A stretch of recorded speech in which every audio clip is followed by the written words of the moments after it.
What's up, everybody? This is Lance and my good friend Eric from the Health and Real Estate Podcast. So Eric is a recent friend of mine, and I'm excited for our friendship. He is the ideal guest today because he is in both my worlds, health and real estate. So let's just get right into it. Yo, thanks, Lance. How you doing? Doing good. And where did we meet? We met at the Love Amaro Vegan Festival. Little street fair. Yeah. Yes. Shout out Love Amaro. It's literally 4 blocks away on the Venice boardwalk. It is my favorite pizza in the world. How about you? Oh, it's dank, man. I love it. I get the pineapple hot honey. Oh, have you had that fire. One? No, they had this like tikka masala pizza special at one point. It blew my mind. Yes, I absolutely love it. So we met there, and then we hit it off because we're both vegan and both into health. And I think the first event you invited me to was a cold plunge at your house. Yeah, cold plunge at my house. And then I kept seeing Lance at different conscious events, often having to do with cold plunges. Remember the one at Sheffa? Yeah. Saw you at Sheffa. Super fun. And then just a couple other potlucks and things like that. Yeah. So, and your birthday. Yeah. This dude threw insane birthday party. Yeah, talk about combining passions. I hosted my birthday party on top of a mountain. So we hiked up for 2 hours carrying 100 pounds worth of gear and threw a dance party on top of a mountain. It was incredible. And Lance was one of the homies who was right there. It was amazing. It was so funny. It was, what was it, Temescal Canyon or Los Leones? Los Leones, yeah. And I thought we were just going to go to the first third, the first peak, which is like an hour hike up. He's like, nope, we're going to the top. It was like a 2-hour trek up. Going to the top. I love it. Hell yeah. I love it. And everyone made it. Super honored for you to be there. I remember you talking like, I didn't know this many people would follow me up to the top. You're like, I thought there'd be 5 or 6 people. There was like 40. I couldn't believe it. Everyone's a real homie, and that meant a lot to me. Yeah, that was an epic event. Like, I've never done anything like that, so can't wait to see what you do next year for your birthday. Thanks, I'm bro. going to step up my game for my birthday. Let's go. Last year, I went paragliding for my birthday. Sick. Jumped off a mountain, so that was pretty fun. Would you do it again? Absolutely. Yeah. I've jumped out of a plane before, skydiving. Have you? I've skydived. I've paraglided before, and I think paragliding, that I would take up because A, you don't need a plane. Yeah. But B, you feel like you're flying like a bird. You can surf the heat waves in the air. And it's just, when I look up and I see paragliders, I think, man, humans are so cool, like that we have invented a way to fly. Definitely. It was so fun. We jumped off. We ran off a mountain in Malibu.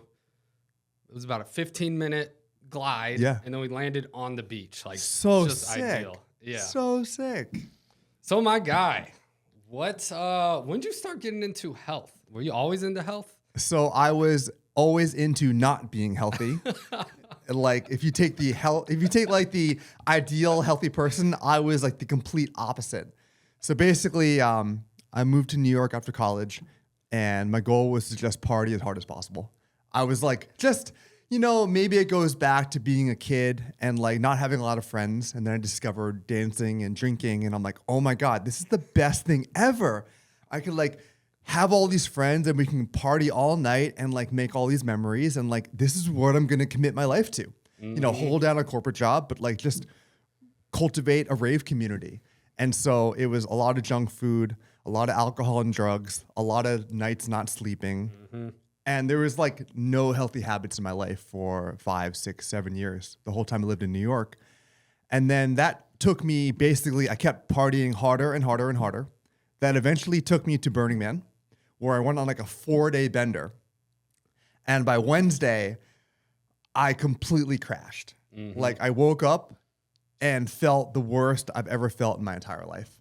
And I was like, what the fuck, man? Like, this is supposed to be like one of the most magical places on earth, and I feel horrible, and I just want to go home. Mm-hmm. And I said, man, something's got to change. I'm doing it wrong. So I spent the next few days just sobering up and walking around, going to talks, volunteering, just like hitting a reset button on my head and not partying. And then the last day, I took a bunch of LSD, walked through the desert, and just reflected on my life. And I was like, man, like, what am I doing with myself? And throughout the night, I had all these visions of like, I was living in New York at the time, but I was at Burning Man. And I had all these visions of like moving to California and being surrounded by health, love, and creativity.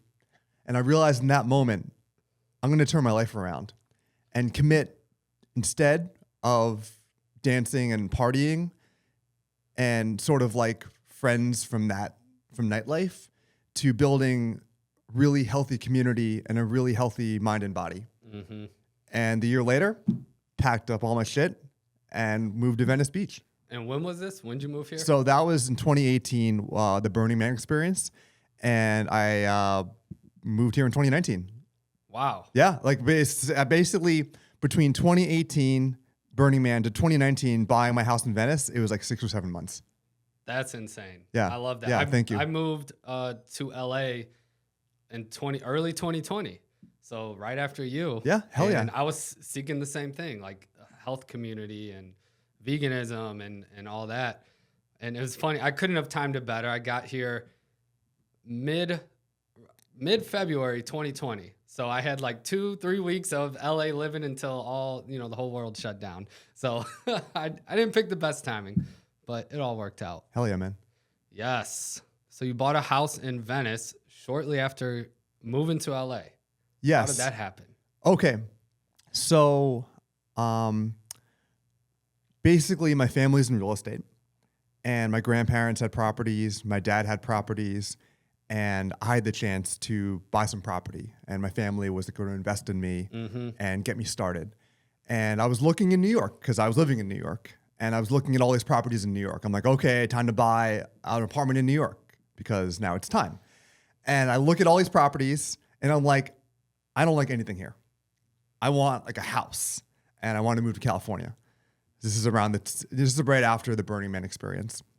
So then I go out to Venice a few times. I work with an agent. He takes me around different properties. I'm getting the vibe. Well, first I got Airbnbs in all different neighborhoods around LA. I checked out like Redondo Beach and Silver Lake and then Venice. And I was like trying to get the vibe of LA. Mm-hmm. And I'm like, okay, I think I'm honing in on Venice. Like beach life, but not so far removed from the city is like perfect for me. Mm-hmm. So I decided Venice or Santa Monica, saw all these properties, and then ultimately decided, wait, I can buy a house and live in it, or I can buy a house and turn it into a business to produce passive income. This all sort of happened during this journey, like traveling and experiencing life and staying at other Airbnbs around the world. I realized, wait, I had this passion for vacations and design and great customer experiences. Like I really appreciate when there's a product or service that's really well designed and it delivers delight and happiness. Your birthday was a good experience. Thanks so much. And so along this journey of trying to buy this house, I was like, wait, let's not buy a house for me. Let's buy a house to build a business to produce passive income that allows me to accomplish other things in life. And maybe one day I'll live in the house. Mm-hmm. But right now, let me look for a house that will become the best Airbnb. So then first I started looking in New York, and then I started looking in LA. Then I started looking for like a vacation property in LA. And I found this incredible brand new construction, sort of loft style home on Venice Boulevard, 3 blocks from the beach. I was like, oh my God, this place is incredible. How can I afford this? Like, this doesn't make any sense to me. So I do a bunch of research. I was like, what's going on here? Like, what's happening here that I can afford this? So I sort of like canvass the neighborhood, talk to locals, talk to my real estate agent, and find out that there's this big parking lot across the street where they plan to put this development for low income and formerly homeless people. Mm-hmm. Like, I don't know, hundreds of units across like multiple blocks. And the neighbors were really angry about this. Just, it's really good to help, people who are down on their luck. Definitely. But I think the project wasn't appropriate for the neighborhood, and the neighbors were really upset. Mm-hmm. It would create all this congestion and issues with parking and all whatnot. And so no buyer wanted to touch this house because they'd be living across from this whole thing, especially while it was being constructed. So I went and did all my research. I wrote like a 20-page analysis just for myself to understand, A, what are the like obstacles for this getting actually approved? You know, all the different commissions that have to, you know, all the hoops they have to jump through to even get the approval to build this thing. And then if they did build it, what would be the impact on the neighborhood? You know, like when these kind of developments are built, how does it impact, you know, real estate prices in the neighborhood? And then I figured that it's probably not going to get built. Like this thing is way too big and it's probably going to get shut down or get stuck in the bureaucratic process here. And if it does get built, it'll be scaled down to an appropriate size. And even that will be good for the neighborhood because it'll be new development. It'll be, you know, beautifully designed by an architect. It'll have public green space and amenities and artists. And so basically every scenario, I'm like, oh, I'll win no matter what. So I bought the house. I got it for a killer deal. It was on the market for 3.2. I ultimately got it for 2.7. This is a huge discount. And what was it originally listed at? 3.2. Wow. Yeah, 3.2. This is back in 2019. So I took a gamble, but ultimately I got the best property I could have possibly imagined. Guests, my Airbnb guests love it because it's so close to the beach. It's like a quick walk to Abercrombie. You have beautiful modern design. I stocked it with all the amenities you could think of. I spent like a fortune on like smart home tech and Lutron shades. I basically created my own dream house and my own idea of the perfect vacation and presented it to my Airbnb guests. And I backed it up with the best service I can provide. Like I'm on call all the time. If you need anything, I got you. What are the Superhost? Is that what they So call it? Superhost, yeah. So it's been, I bought the house April 2019. I started running Airbnb August 2019. So it'll be about 5 years. Wow. And to this date, I have a perfect 5-star review. Over 200 stays, not a single 4-star or less review. An absolutely flawless record, which I'm really proud of. That's unheard of. Yeah, thank you. Like I spent years in corporate working for other people. And I have this whole LinkedIn resume that I don't really care about. My resume is this one Airbnb listing. It demonstrates my commitment to my customers, my business, how seriously I take things, and I'm really proud of it. Definitely. Yeah, and I've been there. So I went, what event was it? Oh, for the Vegan Men's Society. Exactly. You hosted the dinner. It there. Yeah. Beautiful. Oh my God. I walked in, I was like, whoa, I was blown away. And you have the hot tub on the rooftop. Yes. Woo, we got in there. It was the cherry nice. on top. Yeah, it's just beautiful. And you also shared a full circle story moment that you had with that Airbnb. You had a special guest. Oh, it was. I couldn't believe it. So there's like 2 full circle moments with this house. So originally, back when I was working my corporate job, I read this book called The 4-Hour Workweek by Tim Ferriss. And he describes like breaking out of like the prison of the corporate world of the 9 to 5 and creating, you know, passive income streams so you can go live your life how you want to. I was really inspired to do that. And ultimately that led me to the Airbnb business where I now work 4 hours a week. So one day on a bike ride in Malibu, I get this booking request that's like a month long. It doesn't show the name yet, but I accept it. And all of a sudden it says, Tim Ferriss is staying in my house for a month. I was like, oh my God, the guy who wrote the book that inspired me to seek passive income and eventually run my Airbnb is staying at my Airbnb. He was my longest guest to this day. I couldn't believe it. Wow. And then later on, I got a booking from, you know, it says Brian. Like, I'm like, okay, I accept it. And it's Brian Chesky, the founder and CEO of Airbnb. That's booked awesome. my Airbnb. I was like, dude, it was like the greatest honor of my life. And I was really, you know, it was just a full circle universe, pat on the back, validation moment that I was like, you know, I'm on the right path. Definitely. I assume they both gave you 5-star reviews. Yes. So Awesome. Yeah, they both had, unfortunately, Brian, he changed his schedule and couldn't stay. I still got his money, but he said, hey, really sorry, Eric, I can't stay, but I'm looking forward to one day. That is awesome. Yeah. Yeah, I haven't really searched many Airbnbs in Venice because I live there, but I would imagine yours is one of the top ones in Venice. Like it is unreal, so beautiful.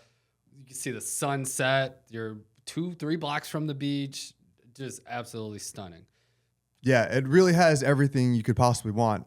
And, that's how you start a business, by providing your vision of what everything the customer could possibly want. And you really can't go wrong. Definitely. So when you were doing all the research to purchase that property, was that your original plan, was to Airbnb it out, or were you thinking of long-term rentals, or was it always Airbnb? Yeah, so when I first started looking for a place, it was, again, the Airbnb wasn't in the picture yet. I first put an offer in on this house in Santa Monica, right, a block from the beach, in this little cute little development that ultimately, like, I put the offer in, and then this was just a long-term rent until I moved into it. And then also Airbnb is not allowed in Santa Monica. So it's not allowed. So the plan was to buy this house, rent it out for a few years while I traveled, and then move into it one day. I put the offer in. The offer gets refused, but there's no opportunity to counter. Like it's just over. And I was like, what the hell, man? Like, you didn't give me a chance to counter. And it was very strange. My broker didn't know what was going on, but I lost the house. So I kept looking and ultimately found the other one in Venice, the Airbnb. Mm-hmm.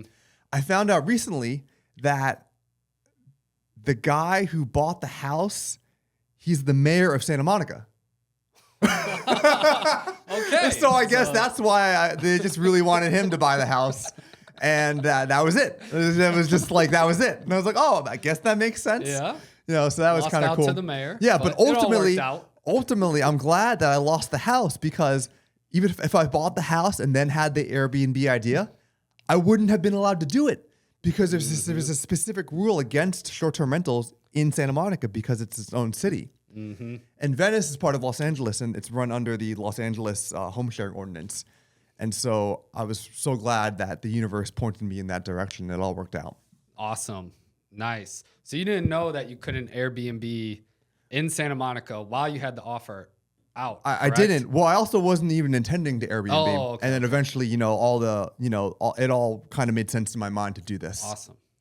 I love that. And, your first property, it was originally listed at 3.2 and you got it for 2.7 million. That's one hell of a first Airbnb. Like, were you scared investing in a property? That much money? I got help from my family, but I also put every penny I saved into this house. Definitely. And I was like, holy shit, this better work, because I've risked everything on this. But you almost forced it to work, forced yourself. Yeah, but I believed in myself. I believed in the vision, and all of the moves I've ever made in my life have been risking everything. Mm-hmm. Like, the only way you make progress and you achieve growth is by risking it all. You don't have to it's not about risking your life, but it's about going, committing to something fully. And there was a moment where I got the keys, and I walk into this empty house, and it looks huge with no furniture in it. And I'm looks huge with furniture. I'm like, oh my God, what did I get myself into? I was a moment I was like, oh my God, this is going to be a lot of work. And it was a lot of work. So I bought the house in April. I thought it'd be good to go by Memorial Day in May. It took an extra 2 to 3 months. It was basically, May, it'll be rock and roll. And then it was end of August, rock and roll. Yep. I was like, wow. I basically went monk mode. We had to do a lot of extra work. The developer, he was incredible, super helpful, and he had a great architect, but he kind of cheaped out on some of the things. Mm-hmm. So I had to redo a lot of the work. I had to, invest all this money into the window treatments and building out specific rooms and then furnishing it and setting it up for the optimal guest experience. And I literally spent every dollar I had saved, and I was like, well, I'm all in, so this better work. And it did. The scariest part, though, so that was 2019. The scariest part was, not long after that was COVID. Mm-hmm. So from August 2019 to March 2020, things were chugging along. I was accumulating good reviews. I was starting to raise my prices. I was breaking even on my payments. I was everything was cool. And then all of a sudden, COVID hits. and all of my bookings get canceled. Oh. And all the crypto, how I originally made my money, it all crashed. Wow. And I was like, okay, I don't really have anything anymore. Yeah. And so I still have the house, and thank God, like I worked with an agent, and he got in some, monthly rentals who basically were able to like meet my payments. So I was breaking even. I wasn't losing any money. And then in terms of what I live off of, I started Postmating, dude. Like I would take my Tesla around and deliver food. Like I did that for like 2 or 3 months to pay my rent. I love it. Yeah, it was wild. It was like, you know what? Like I just got to survive, and like I'm happy to do it. And yeah, it was crazy. It was crazy, dude. But like, I'm really glad I went through that experience, and I took it on the chin, and I feel like I became a more resilient person for it, and we got through it. Yeah, and times are good now. Definitely, I love that. And so when you did say, like, when you first walked in, when you got the keys, and it was a giant empty house, did you do you have like a passion or interest for like the design and decor and all that stuff? Originally I was like, let me just get some proposals from interior decorators and designers. So I did, and they were like, it was so expensive. I forgot. It was like, I don't know, like $100,000 for like this furniture that didn't really inspire anything in me. And I was like, you know what? I'm going to do it myself because I think I do have a specific taste. I'm able to make decisions fairly quickly. And I have a vision of what I want. And it's never going to be exactly what I want if I don't do it myself. And so it was definitely painful. And it definitely took a lot of time and a lot of energy. I mean, I'm in the middle of it right now for my second property, in the middle of that. And it's like, again, it's taking so much time, so much energy, and it's costing way more money than I expected. But the house came out exactly what I wanted. Like from all the decor and furniture I bought to all of the furniture and design that I helped put together. Like I worked with some custom furniture designers and some custom fabricators to build out some of the beds to match the walls and build out some rooms that made of glass to mirror to sort of play off the glass in the house. And it all came together like perfect. And I stepped back and I was like, I fucking did that. I fucking did that. And every time I'd get a compliment, like, like maybe 1 out of every 3 guests are like, well, every guest is like, the house is beautiful. But, 1 out of 3 guests are like, oh, like the interior design is incredible. The furniture, the decor is incredible. And then once in a while I'll get asked, oh, who did the decor for your place? And I was like, I did. Nice. And then they'd ask like, oh, this is the most comfortable bed I've ever slept on. And I would just give them like the recommendation. I'm like, oh yeah, like I literally went and like laid on like 12 different beds. I literally like laid on 12 different beds. I was like, no, it's too soft, it's too firm, it doesn't have the right bounce. And I picked this hybrid foam latex bed from Nest Bedding. I think it's called the Owl. And it's like the perfect bed. And I get compliments to this day about how good the bed is. And I just ordered 4 more for my new house. So yeah. I love that. You super literally particular. were laying in different beds to feel what the customers would experience. Yeah, 100%. Everything from every table to every chair to every, from the TVs to the Sonos to the shades. I thought of how the guests would interact with every part of the house. I love that. Because like, why wouldn't you? Like if you're trying to create the best guest experience, you want to be immersed in that the whole time. Definitely. Yeah, a lot of it's not just all about the house, but it is about the guest experience with Airbnb.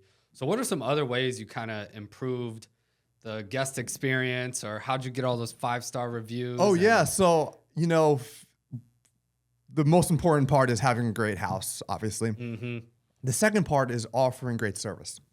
And so I found this, it's called like a channel manager in short-term rental speak. It's called IGMS. Basically, you can create automated messages that send info at specific intervals or like 3 days before check-in. You get like a full like message with all of the check-in instructions, house guide, my top spots in the neighborhood, all of like basically every single question you could ever ask me has already been answered. In a nice format. In a nice delivered. format, delivered 3 days before the check-in. Like every guest gets it, and I make sure that And it looks like it's coming from you directly. exactly. It looks like I sent it. Personalized Exactly. message, Hi, automated. That's hi, awesome. Lance. Like I'm excited to host you in Venice. This is the address, the Wi-Fi, and then I just reply. I just make sure they've read it. So I'm like, if you haven't. I say, please reply to confirm you've read it. And if they haven't replied, I'll follow up. Hey, Lance, by the way, just making sure you saw my message above. And so basically that solves 99% of the problems because I put the house rules in, all the expectations, and now the guests, there's nothing to get confused about. But then after they check in, the next day, I send another automated message. I say, hey, Lance, just wanted to see how your first night went. We're committed to a 5-star stay. And let us know if you need anything to ensure that. So then I basically make it impossible not to leave me 5 stars because I say, hey, I'm willing to do anything to ensure I get 5 stars. So let me know. Yep. And most of the time they're like, everything's great. Or sometimes they're like, oh, by the way, a light's out or the vacuum doesn't work or just some little thing. And then I'll just fix it right away. And you personally do So it? I'll personally fix it if I'm in town. But if I'm traveling, I have a great team. My cleaners are so great, landscaper, hot tub guy, handyman. But if no one's available, I just go on TaskRabbit it, and I find someone available that hour. Yep. And they go over, they fix the thing, and then the guests are amazed. They're like, oh my God, she fixed my thing in an hour. Or I'll order some supplies from Target. I have this membership. It's $100 a year for unlimited deliveries. And so I just they're I just need a can opener. I'll send them a can opener in an hour. Wow. It's like having a front desk at the hotel. It's awesome. But with all these tools, from TaskRabbit to the delivery to the channel manager, it's there's so many tools now to make it so easy to run a business remotely that running an Airbnb at any other moment wouldn't have been as easy or as fun as it is now. Awesome. I love that. Yeah, back when I lived in St. Louis, Missouri, I had an Airbnb and I did everything myself, which I don't recommend. This was back 17, 18. So I even cleaned it myself. I managed it myself. Wow. I did That's everything. the hustle, dude. And I think that was before there was a lot of the automated platforms the infrastructure, and stuff. yeah. So I was manually sending those and I got burnt out by it. And I just wanted to move to California. So I sold it. So did you...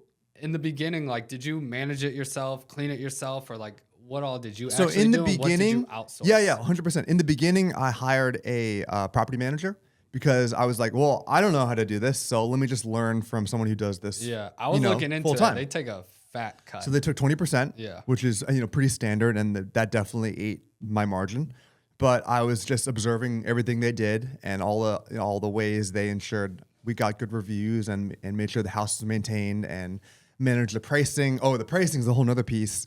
Some people do pricing manually by feel. I use this tool called Price Labs, which is incredible. It's basically all algorithms and AI that adjust prices dynamically. Based off events, times. Yeah, based off of the seasonality. Weekends are more vacancy, the neighborhood profile, everything. And they'll give me a recommended base price, and then it adjusts off that base price. And if demand's low, I'll reduce the base price a little bit, and everything will come down. Or if demand's high, I'll increase the base price, and I'll see my occupancy, for the next 30 days and for the next 90 days. And as long as it's in line with the neighborhood and better than the neighborhood, I'm good to go. And if it starts to lack behind the neighbors, I'll decrease the prices. So it's made the pricing really easy, and I feel like I'm earning the maximum revenue I can out of this. Yeah, it sounds like it helps with two things. Helps you maximize the nightly price and also helps you get bookings when it is vacant to lower the price. 100%. I'll give you an example. When I did my models before I bought the house to ensure that this was a profitable business, my models were based off of being 60% occupied. That was sort of the standard. And currently I'm 80 to 90% occupied. And I really credit it with Price Labs. Because awesome. I'll have high prices, but then if it's empty, the 2 weeks before, I start aggressively cutting them. And getting someone in at $500 a night is still better than having someone in at $0 and not having someone at $0 a night. Exactly. So I'm just happy to have them, and Definitely. they fill the house and they post a good review, and everyone's happy. Yeah, I love that because when we had the Vegan Men's Society dinner that you hosted at that Airbnb, you were like, yeah, this is like always booked. Luckily, we had one night free, Yeah, so we yeah, did it worked out so well. And it was funny. The plan was originally to run Airbnb and then stay at the house when it was empty. I'm like, oh, I get to use the property and run it, never empty. but it's never empty. And I'm like, well, I guess that's a good problem to have. So I'm not going to complain. So but back to like having help. I had a property manager, and she brought in her cleaner. And after like 1 or 2 months, I was like, yo, I could do this myself. Yeah. And so I was like, thank you for all your help. But I took it over, and I think I even improved on a lot of things they were doing. Mm-hmm. They were still like showing up in person to like walk you through the house. And I realized no one wants that. Like no one wants it. No one wants it's a waste of their time. Yeah, and yeah. The guests just want to check in. They want to check in whenever they want. They don't want to be beholden to anyone else's schedule. Mm-hmm. And so there was a lot of, and then the guy they were doing the pricing manually. So I started using Price Labs.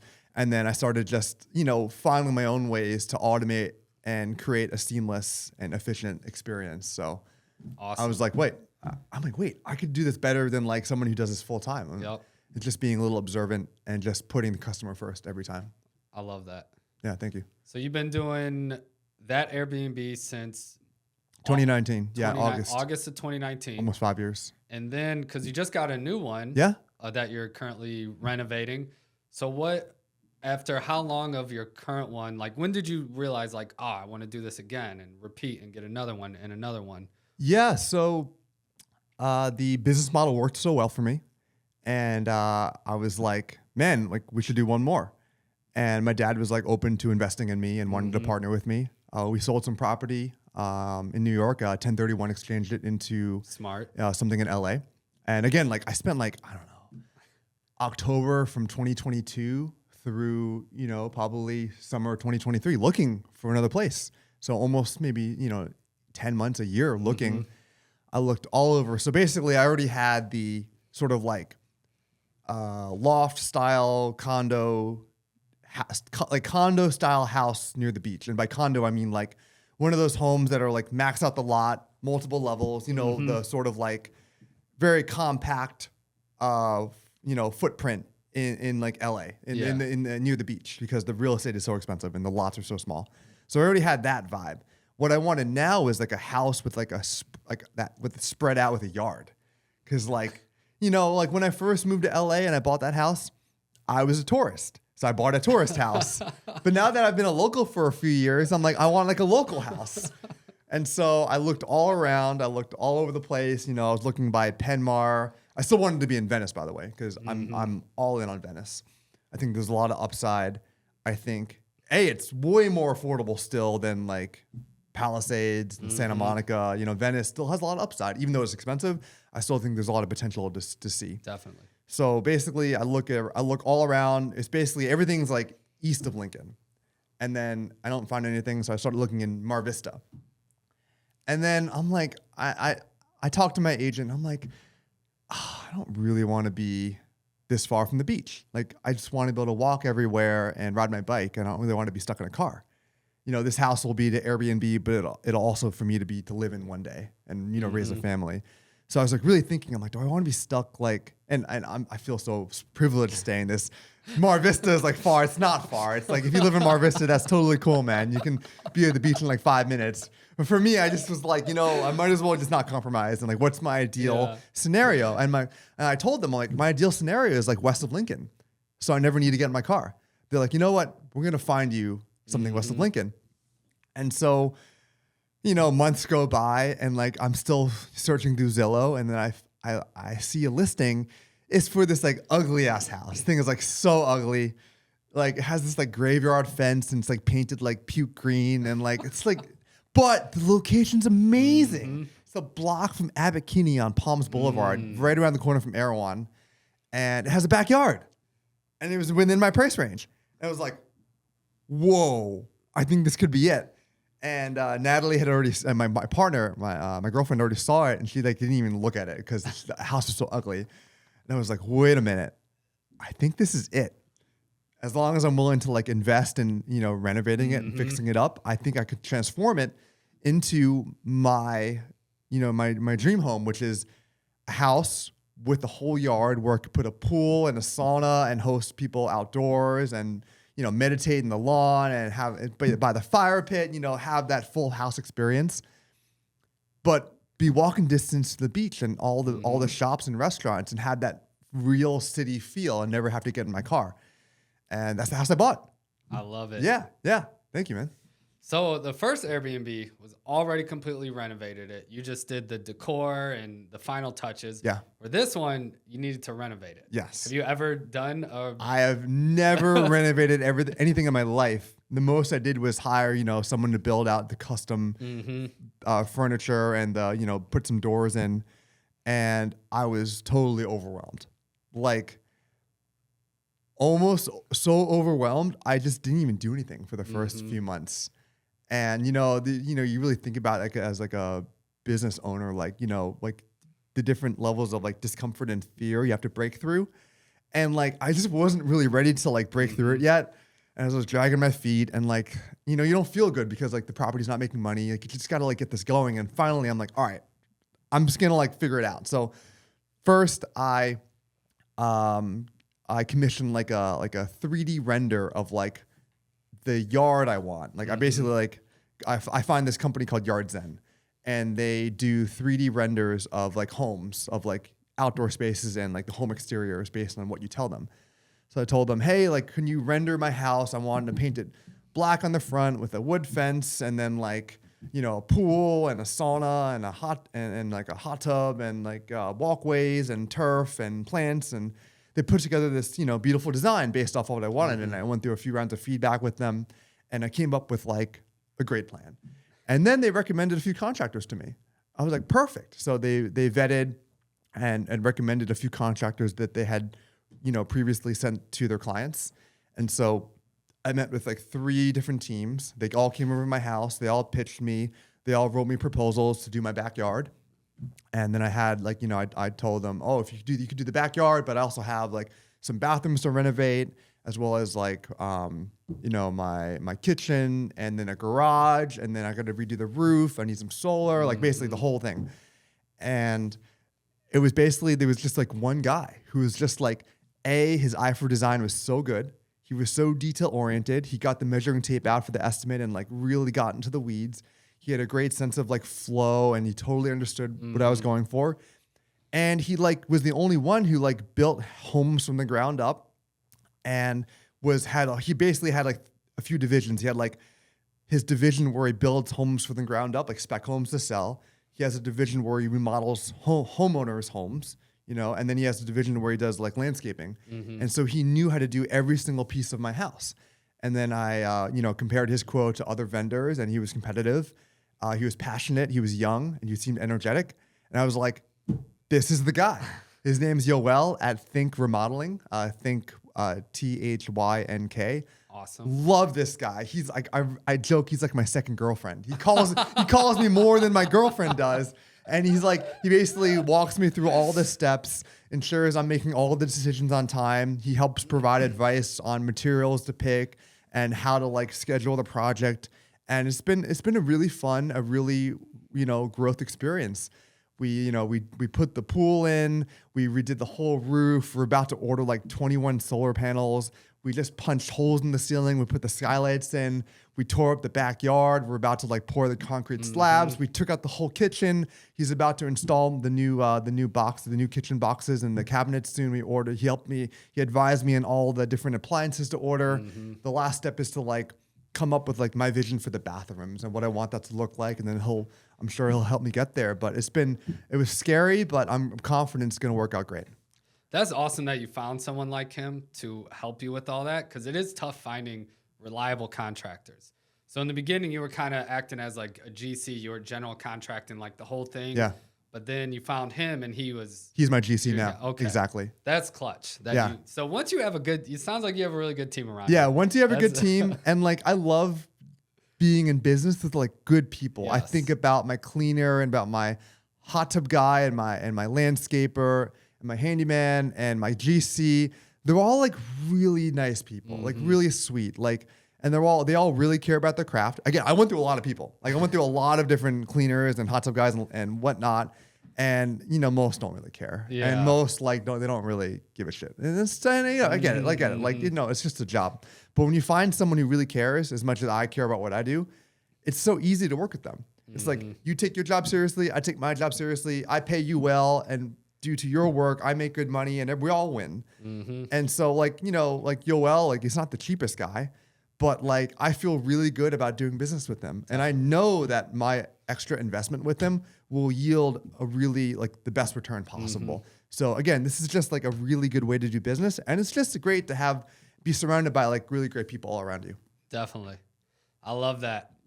So if I saw correctly on Instagram, are you getting a sauna in the backyard? And because I know you already have a cold plunge at the new Airbnb that you're working on. So I know you're always talking about you want to curate and create the best customer experience. So are you doing the cold plunge and sauna? Is it half for customer experience and half for you? Well, you know, it's funny. It really is. Well, it's 100% for the customers and 100% for me. Definitely. Like, basically, it's a win-win. It's a win-win. Right? Like, basically, I can use everything I've learned living, you know, on the west side of LA, you know, embedded in this healthy, conscious community to then create a healthy, conscious Airbnb experience for my guests. So recently, like, and I've seen you at some of these events, like these sauna cold plunge events where, you know, you get in the sauna, you get your heart rate up, you sweat all the toxins. Then you hop in the cold plunge, which constricts all the blood vessels and sends the blood all to your core. And it just dumps dopamine and serotonin into your brain. And you feel like Superman after. And it's such a good recovery tool. And it's such a good way to feel this high without drugs or alcohol. It's like the natural high. And I'm like, oh my God, like, what if I created an Airbnb experience all around, you know, the sauna cold plunge? Yes. And then I threw in the pool, because who doesn't love a pool to jump into, you know, on a hot day? And then it's like, you know, you throw in the fire pit so you can hang out after the cold plunge session, and then outdoor dining so you can host dinners. But yeah, like the sauna is really going to be like the gem, like the focal point of the whole house. So I've been shopping for a sauna for a while. You know, like I went deep down the sauna rabbit hole. First, it's like, okay, do we go infrared or traditional with the hot air? And then do we go barrel or cabin? And then we go, how big of a cabin? And then do we need insulated or not? And what kind of wood do we need? Like, you know, pine, or do we need thermal wood? And then what kind of waterproofing? Do we need shingles? And then what kind of heater do we need? A Harvia or a Hume? And then I found this heater called Tilo. And then do we need like how many amps does the heater take? And then do we need like a Wi-Fi controller? Like, dude, I went so deep, and I think I finally found the one. Yeah. But you know, again, like, basically, for the house, like, every decision requires so much thought. You know, from the window treatments to the seating to the TV to the lights to the sauna to the pool. It requires so much intentional thought that, yeah, it's crazy. You know, Brian Chesky actually said this. He said, if you want to get to know someone, go to their house, because it took 1,000 decisions they made to create that house. And then he said, if you really want to get to know someone, look at their business, because it took 1 million decisions to get to their business. Wow. And so it's cool. Like, the house is a reflection of all my values and my thought process and how I, you know, go through life, you know, making decisions and trying to optimize. And I'm looking forward to being in business and having that reflect that as well. And if I feel like I can make decisions successfully, my business and my life will be successful. I love that. Yeah, I'm so glad we met too. Oh, hell yeah, man. Yeah. You're one of the only people that I know who has like higher energy than me. Everyone in my office is like, oh, Lance always has the highest energy. I was like, dude, Eric is like 2 or 3 Lances. Like, you're always on. Yeah, thanks, bro. Love it. Thanks, bro. It just brings me up. I love hanging out with you, because you bring me good energy, and then I bring you good energy, and then we feed off each other. Definitely. And that's how it should be. Definitely. And we have very similar interests, both vegan, love health, both in real estate. And quick, I thought of this. How's the health scene in New York when you were there? Does anywhere really compare to West Side LA? Because I'm from St. Louis, Missouri. There's definitely not a health scene in St. Louis. So it's like, you know, that's a really good question. So everyone in New York, you know, they are skinny, and you know, there is a fitness scene. I wouldn't call it a health scene, but basically it revolves around a very specific lifestyle. It's like work really hard and then like go to a fitness class for 1 hour like Barry's and kill yourself and just like go to the max. And then after that, go out and eat and drink as much as you want. And, you know, everyone, you know. Is it a big drinking city? Oh, it's like a big drinking city because, you know, it's like, you know, and not to like diss on New York, but like it just didn't suit me. But it suited me for a while. But everything there is indoors. Like it's just not an outdoor city. Everything is around experiences that are indoors, from restaurants to bars to theaters to museums to clubs to the bowling alley to everything is indoors. And what do you do indoors? You just eat, drink, and talk. That's it. That's all you do. You don't really do much more than that. So, you know, everyone there is not obese, which is good. And that's more than, you know, most of America. But was it healthy? I don't know. It was more like people are driven to just be thin because that just is what looks good. It's more superficial. And I find that led to a lot of burnout. You can't really go to the max all the time and be healthy. You could be thin, obviously, you know, and all the cocaine I did really helped, obviously, to be thin. But was that healthy? No. So I find that LA, especially the west side of LA, like instead of people in New York, again, generalization, but they live to work, you know, they're always working and they're defined by their careers. And that's great if you want to work hard, and that's great.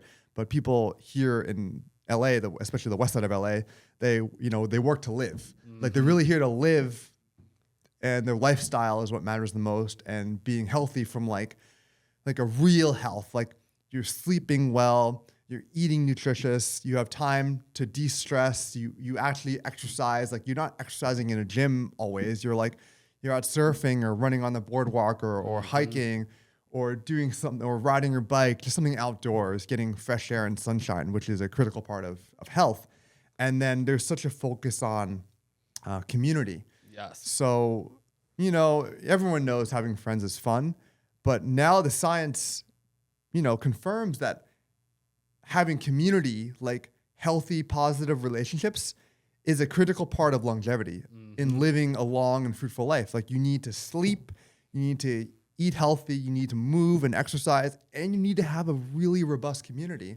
And I feel like the community here is based off of shared passions and joy and a real zest for life, versus in New York, a lot of it was just based around the drinking and the drugs and the nightlife.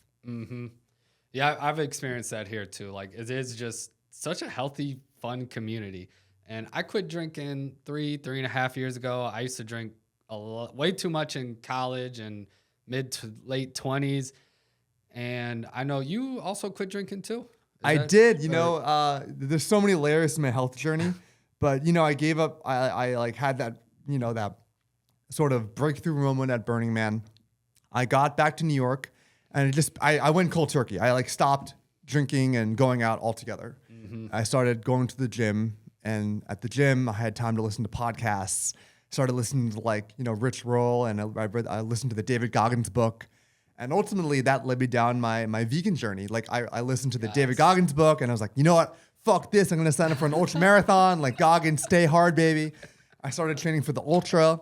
And in the meantime, I started to like, you know, experiment with my diet. Like since I was no longer drinking so much, I was no longer hungover. When you're not hungover, you no longer crave all the junk food. And now I'm like starting to go to Sweetgreen and eat salads. And oh, dude, it was the best. It was called this meal delivery service in New York, New Jersey area. It's called Eat Clean Bro.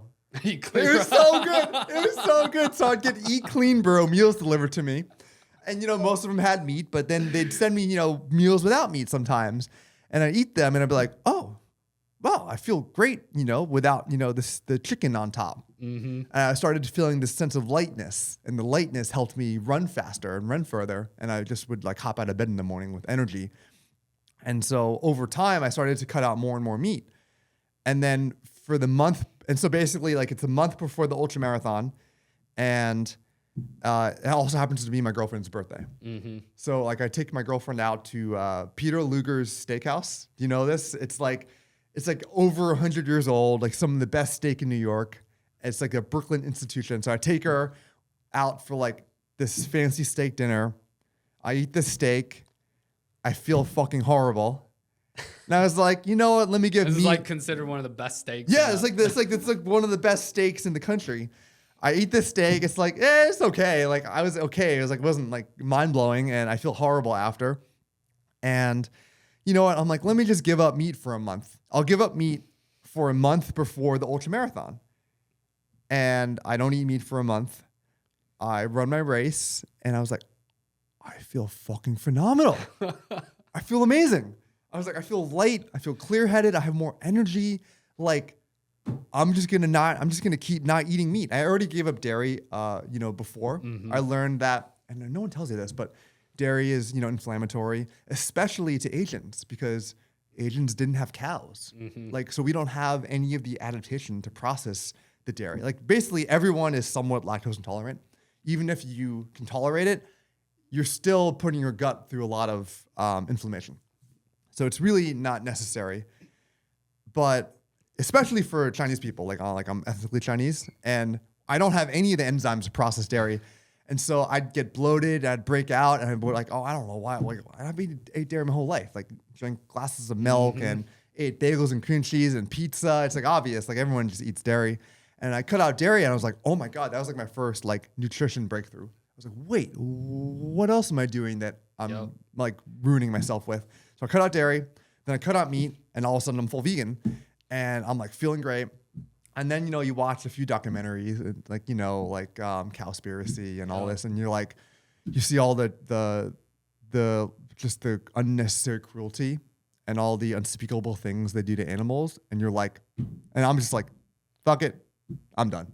Yep. Like, I'm just done. Like, I feel great. I don't miss it. So why ever do it again? Why ever like opt into this whole system of cruelty and poor health? Like, this just doesn't make any sense to me. Like, I'm again, like, just like with the Airbnb business, I'm very methodical. I'm also that methodical with my personal life. And it just made sense. Like, why do this? So I've been vegan ever since. That was 5 years ago. And then I started to question other things in my life, like the alcohol. So I gave up alcohol. I didn't really drink until I moved to California. California, I came out here to be healthy, and then COVID hit, and everyone's stuck at home. And I started drinking again. I didn't start eating meat, but I started drinking again. I started drinking White Claws at home because I was so bored. And I think everyone did this. I put on weight. It was just so stupid. I woke up feeling hungover all the time. And then the vaccines came out, and I was able to go out again. I started partying again, and it was like I just fell all back into my bad habits. I got in with like a crew of party people. We would go out to like all night raves, and I was like, wait, what am I doing? What am I doing? So that only lasted half the year, and then January 1st, 2021, whenever, like basically a few months after the vaccines came out, I committed. I'm like, maybe it was 2022. I was like, okay.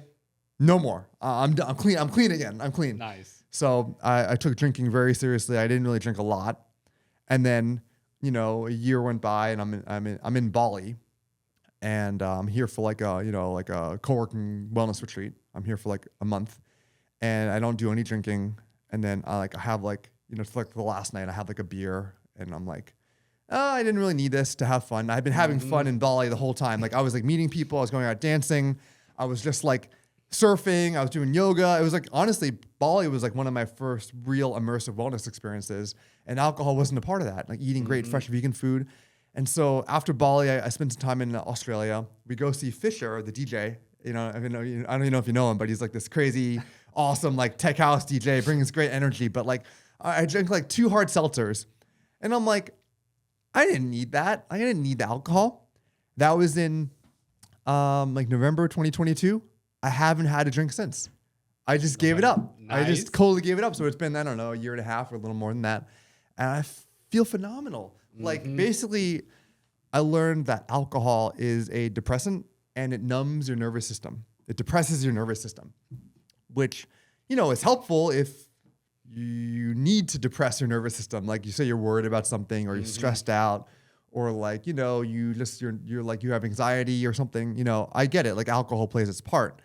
but I had been doing so much work to remove the stress and anxiety from my life. Then I'm like, what do I need the alcohol for? Like, it's like a depressant, but I don't need to be depressed. Like, I don't need to depress my nervous system. So I just stopped drinking alcohol, and I've never had more fun. Like, when I go out, well, I can't stay out as late. Like, alcohol definitely helps you just party late into the night. I get sleepy, around bedtime, but you should get sleepy around bedtime. Exactly. So now I go to sleep on time. Basically I'll go to an event, whether it's like, a dance party on the beach or one of these conscious social events or a friend's birthday.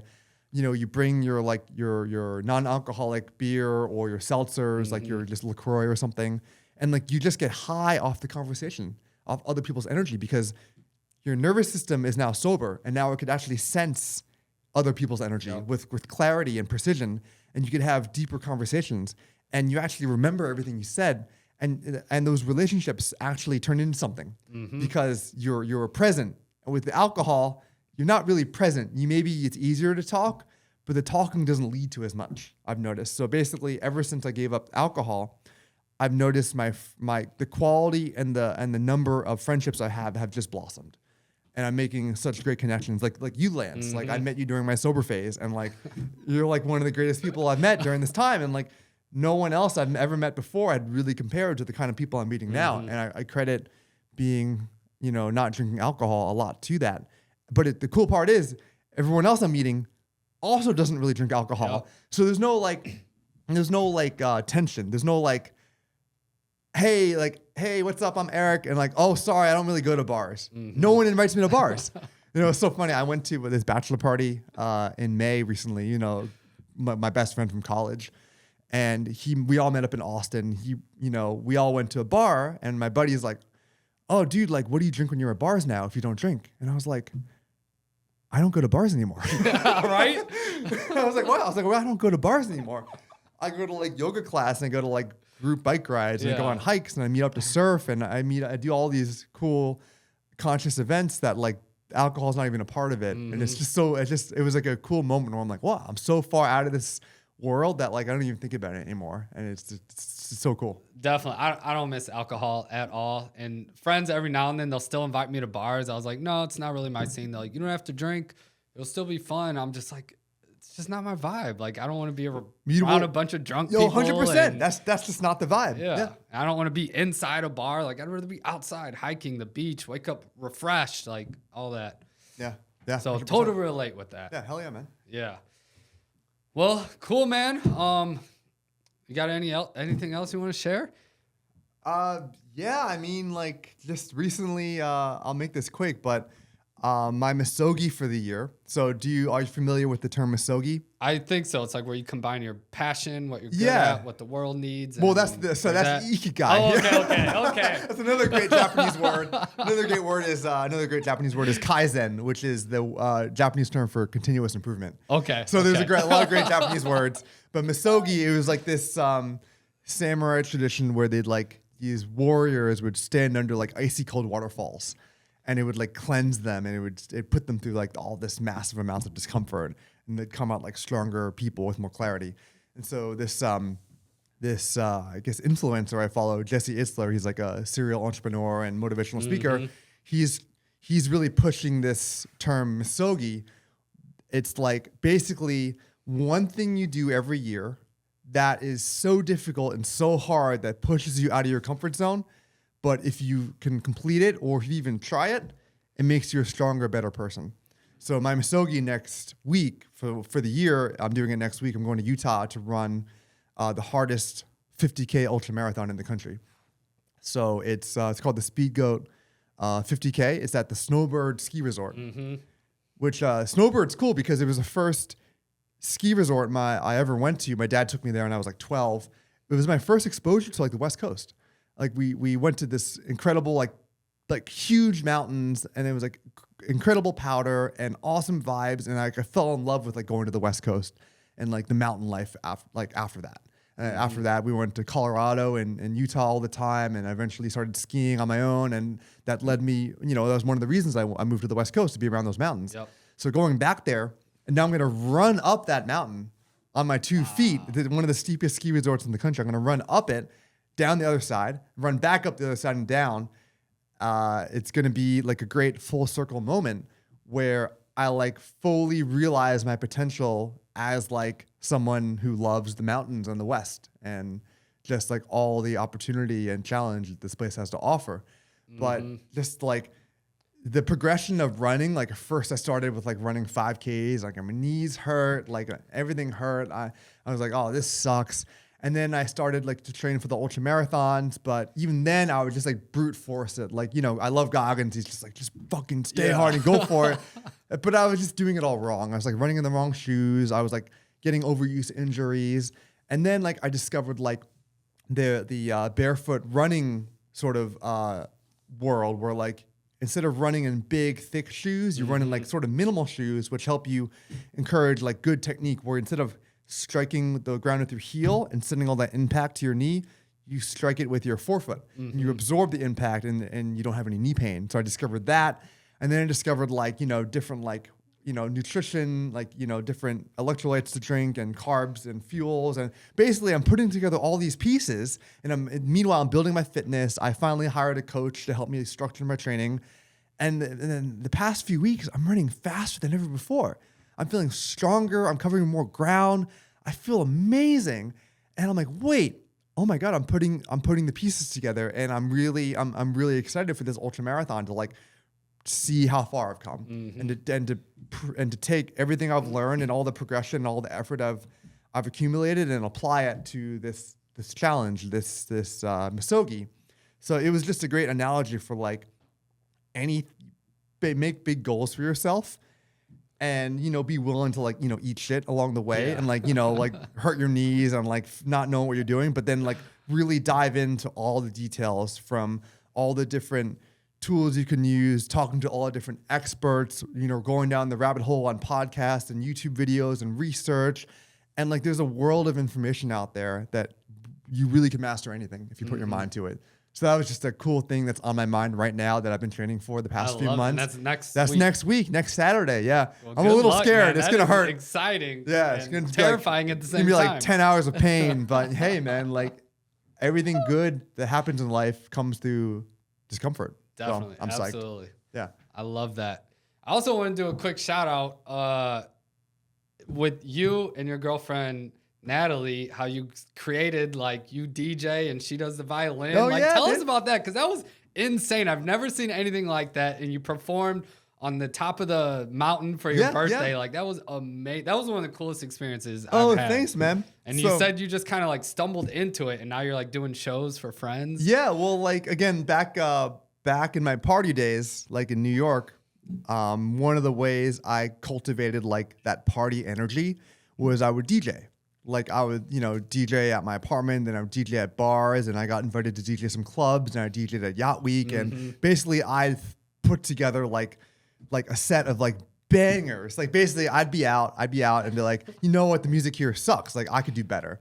And so I put together like my playlists, and I would like throw together a mix, and I would DJ, and I would like bring the maximum amount of energy possible. Like I would throw bangers, but also be up there like fist pumping and screaming, and like, yeah, it was awesome. So that was a way I was able to meet my goal of like partying as hard as possible, was like helping to cultivate the energy, which is, you know, in partying, it's the music. So I DJ'd for, you know, 5 or 6 years in New York. And then when I gave up partying, I thought I had to give up DJing. I was like, you know what? This is in my past. And then so my girlfriend, she's a classically trained musician, has played the violin her whole life. And for her 30th birthday, I thought it'd be fun to like buy her a electric violin, something that is not classical. It looks like super futuristic. You know, it doesn't really make a lot of sense when you look at it, but it's a violin that's powered by, you know, electricity. And then they have like electric pickups. You plug it into a speaker, and it could that's how it amplifies, and you can apply effects and all this. Super cool. And then I thought like, and then like my friend was hosting a party, and they're like, oh, do you want to like, Eric, I heard you DJ. Do you want to DJ? And then Natalie could play the violin along with it. And I was like, oh yeah. Sure. So we started doing that, and I'd play a song. Natalie would play along to it, harmonize, play the melody. And we started doing it more and more. And we realized every time I'd start DJing and like people would be like, oh, cool, cool DJ, man, like whatever. But the second Natalie plugged her violin in and started playing, took it to the next everyone's level. like, whoa! I was like, what? Everyone takes out their phone, like, and by everyone, I mean everyone, whether it's strangers or friends. Everyone takes out their phone. I had the exact same starts reaction. recording because everyone's like absolutely in shock because no one really does that. I don't know why, but like when you have a live musician plus like a DJ, it just makes it really special. And so, we people keep inviting us to play, like the little festivals or little shows, or we just played this awesome wedding recently. My friend hired this like festival lights producer to put this like massive stage together. We were like felt like rock stars playing on this thing with like crazy lights and like huge sound system. And we were booked as like the main entertainment for the whole wedding. And it was like super cool. But that's like a really great way that we can combine, like our past passions. Like for me, it was partying and DJing. And for Natalie, it was like playing the violin, but creating like turning it into a new healthy, like collaboration and duo that we could put our own spin on it and provide something that is unique and that people haven't seen before, and then bring our energy out and express ourselves in that way. So it's been a really rewarding, little side thing we've been doing. And it's just been a lot of fun. And, thank you for recognizing that. Yeah, it was awesome. So whenever your next gig is or show or hell yeah, let man. me know because it was so cool. I was literally blown away when she busts out the violin. I was like, whoa, what is going on? Like, oh, hell it was yeah, so man. New. Yo, thank you, dude. Thank you. Yeah, appreciate So that. that was awesome. I'm still trying to think of a name for the duo. So if you have any ideas, let me know. We'll figure it out. Yeah, I think we might turn it into a more serious thing. Yeah, I can see a lot of potential for it. Yeah, thank you, man. Appreciate it. Awesome. Well, hey, I think that's all I got. I do want to end this off with a joke off. So did you bring your best? Oh, dude, did you bring a joke? Bad at remembering jokes, but I have one joke I can tell you. Okay. So hold on. Okay, let me rewind. I love corny dad jokes. Like I send them out in our newsletter every week. I just love corny dad jokes. And it's Friday funnies. Okay, so I love bikes. I love cycling. Okay. So, Lance, why did the bike need a kickstand? Why? Because it was too tired.